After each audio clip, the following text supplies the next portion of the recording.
ગત તારીખ 25/12/2025ના મોડી સાંજે આ વિસ્તારમાં આવેલ પાલનપુર પાટિયા વિસ્તારમાં મહાદેવ ફળિયામાં સ્થાનિક રહેવાસીઓ દ્વારા દેશી દારૂના વેચાણ થતું હોવાની ફરિયાદ કરવામાં આવેલ હતી અને સ્થાનિક રહેવાસીઓ દ્વારા ત્યાં પહોંચી ગયા હોવાનું કંટ્રોલ રૂમમાં દ્વારા કોલ આવેલ હતો.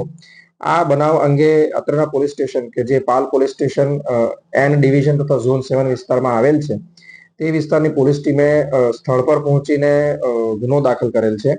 આ કામના આરોપી કે જેનું નામ યજ્ઞેશ ઉર્ફે યોગેશ મનહર પટેલ છે, જે ઘર નંબર 273 મહાદેવ ફળી પાલનપુર ગામ ખાતે રહે છે, ત્યાં તેમની ઉપર દેશી દારૂના વેચાણનો પ્રોહિબિશનનો ગુનો દાખલ કરવામાં આવેલ છે. વધુમાં આ વ્યક્તિ અંગે વધુ તપાસ કરતા તેના ગુનાહિત ઇતિહાસમાં તેની ઉપર અગાઉ પણ અટકાયતી પગલાં લીધેલ હોવાનું અને પ્રોહિબિશન અંગેના ગુના દાખલ કરવા હોવાનું જાણવા મળેલ છે. એટલું જ નહીં પરંતુ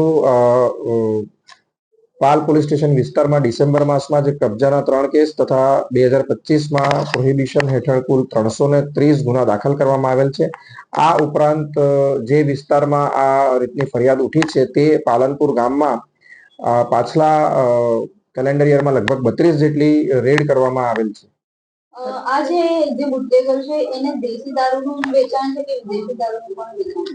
હાલમાં આ જગ્યાએ રેડ કરતા અને ગુનો દાખલ કરતા ત્યાં મુદ્દામાલ મળી આવેલ છે અને પોલીસે કબજે લીધેલ છે તેમાં એનું પારદર્શક પ્રવાહી જણાઈ આવેલ છે અને તે દેશી દારૂ હોવાનું પ્રાથમિક દ્રષ્ટિએ જણાઈ આવેલ છે. વધુ તપાસ માટે તેને FSLમાં પણ એના સેમ્પલ મોકલવામાં આવેલ છે.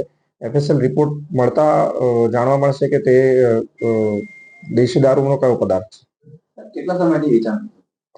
આ અંગે પોલીસને ગઈકાલે સાંજે સ્થાનિકો દ્વારા જાણ કરવામાં આવેલ હતી અને એ અનુસાર પોલીસે ત્યાં રેડ કરી હતી અને ચોરી છુપીથી એ કેટલા સમય દ્વારા વેચાણ કરી રહ્યો હતો તે અંગે તેના રિમાન્ડ લઈને તેની પૂછપરછ કરવાની જારી છે.